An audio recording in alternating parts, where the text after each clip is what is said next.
السلام علیکم، امید کرتا ہوں آپ سب خیریت سے ہوں گے۔ اس ویڈیو میں میں آپ کو بتاؤں گا ایک چیف الیکشن کمشنر کے حوالے سے، پھر یو ایس اے جو کرنا چاہ رہا ہے انتظامیہ، ٹرمپ انتظامیہ جو ہمارے ساتھ کرنے جا رہی ہے اس حوالے سے، اور تیسرا مجھے کیوں نکالا، امین گنڈاپور کو عہدے سے کیوں فارغ کیا گیا، اس حوالے سے تھوڑی سی چیز میں آپ کو بتاؤں گا۔ سب سے پہلے چیف الیکشن کمشنر کے حوالے سے بات کر لیتے ہیں۔ وہ یہ ہے کہ آج ان کی مدت کا آخری دن ہے۔ جی ہاں، ان کی جو مدت ملازمت ہے وہ آج کی تاریخ میں ختم ہو رہی ہے، لیکن نئے چیف الیکشن کمیشن لگانے کے حوالے سے حکومت کی طرف سے ابھی تک کوئی اقدامات نہیں کیے گئے۔ جب چیف الیکشن کمشنر اس طرح کا جو عہدہ ہوتا ہے اس کی مدت ختم ہونے لگتی ہے تو مہینہ دو مہینہ پہلے ہی اس کے اوپر ورکنگ شروع ہو جاتی ہے، یعنی کہ حکومت کی یا اسٹیبلشمنٹ کی نیت ہی نہیں تھی کہ راجہ سکندر جو ہے اس کو چینج کیا جائے گا، کیونکہ قانون جو ہے وہ اجازت دیتا ہے اس بات کی کہ جب کوئی بھی عہدے کی جو مدت ہے وہ ختم ہو جاتی ہے تو جو موجودہ ہوتے ہیں چیف الیکشن کمشنر وہ تب تک کام کرتے رہتے ہیں جب تک نئی اپوائنٹمنٹ نہیں ہوتی۔ ظاہر بات ہے اپوزیشن اور حکومت نے مل کے اتفاق رائے سے ایک اپوائنٹمنٹ یہ کرنی ہوتی ہے، لیکن ابھی تک حکومت کی طرف سے کوئی بھی نام یا کوئی بھی اقدام اس حوالے سے نہیں کیا گیا۔ اب جو نیت ہے، جو چیز نظر آ رہی ہے وہ یہی ہے کہ میرے خیال میں چیف الیکشن کمشنر کو انہی راجہ سکندر کیونکہ وفادار ہیں، بہت زیادہ ساتھ نبھایا ہے انہوں نے رجیم چینج میں بھی، الیکشنز میں بھی، اور بہت اہم کردار ہے، جس طرح جسٹس فائز عیسی کا ایک اہم کردار تھا اس حکومت کو ہم پر مسلط کرنے کا، اسی طرح سکندر راجہ کا بھی بہت اہم کردار ہے اس حوالے سے، بلکہ سب سے اہم کردار ہے۔ تو ان کو پرولونگ کیا جا رہا ہے، ان کی جو عہدہ ہے ان کو ابھی تک ان کو اپنے عہدے پہ رکھا جا رہا ہے۔ خیر، اب اپوزیشن کا اس کے اوپر کیا موقف آتا ہے؟ عمر ایوب نے کل کہا بھی ہے کہ حکومت کو شرم آنی چاہیے اور ان کا جو عہدہ ہے وہ ختم ہو گیا تو نئی اپوائنٹمنٹ کی طرف ہمیں جانا چاہیے۔ سیکنڈلی جو ہے وہ امریکہ کے حوالے سے ہے، ایک سننے میں آ رہا ہے کہ ہمارے جو سفارت خانے اس کو ایک میمو بھیجا گیا ہے، میمو جیسے پہلے عمران خان کو نکالنے کے لیے آیا تھا اسی طرح ایک میمو بھیجا گیا ہے، اور اس میں کہا گیا ہے کہ جو ملٹری ایڈ ہے یا U S A aid programme کے تحت جتنی بھی ایڈز پاکستان کو مل رہی تھی ان کو ختم کر دیا گیا ہے۔ تو ملٹری ایڈ یا اس طرح کی جو ایڈز جو ختم ہوئی ہیں اس میں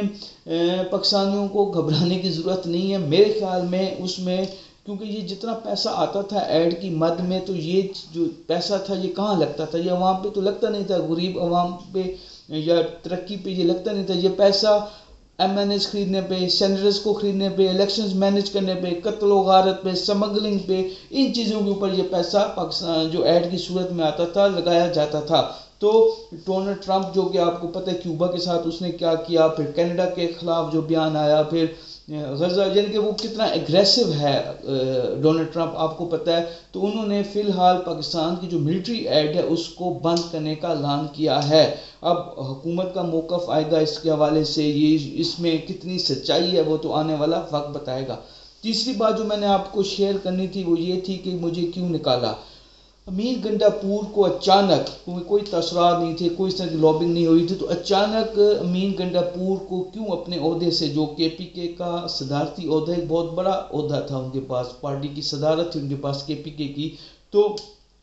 اسے کیوں فارغ کر دیا گیا؟ کیونکہ اس کے پیچھے جو ذرائع بتا رہے ہیں وہ یہ ہے کہ بشرا بی بی ہیں، بشرا بی بی امین گنڈاپور سے خوش نہیں تھی، جیسے امین گنڈاپور اور کچھ جو پارٹی کے نیوٹرل ٹائپ کے رہنما ہیں، گور ٹائپ کے، وہ بشرا بی بی سے خوش نہیں تھے۔ ظاہر بات ہے بشرا بی بی کے ہسبینڈ ہیں، وہ جیل کے اندر ہیں، تو ان کو نکالنے کے لیے، ان کو آزادی دلانے کے لیے، ان کو انصاف دلانے کے لیے بشرا بی بی چاہتی تھی کہ بہت اگریسو ہوا جائے، لیکن ظاہر بات ہے گنڈاپور ایک عینی سیٹ کے اوپر بیٹھے ہیں، ان کی اپنی ذمہ داری ہیں، پھر جو بیرسٹر گور صاحب ہیں وہ بھی آپ کو پتہ ہے تھوڑے سے کمپرومائز ٹائپ کے بندے ہیں یا تھوڑے سے شریف انسان ہیں، تو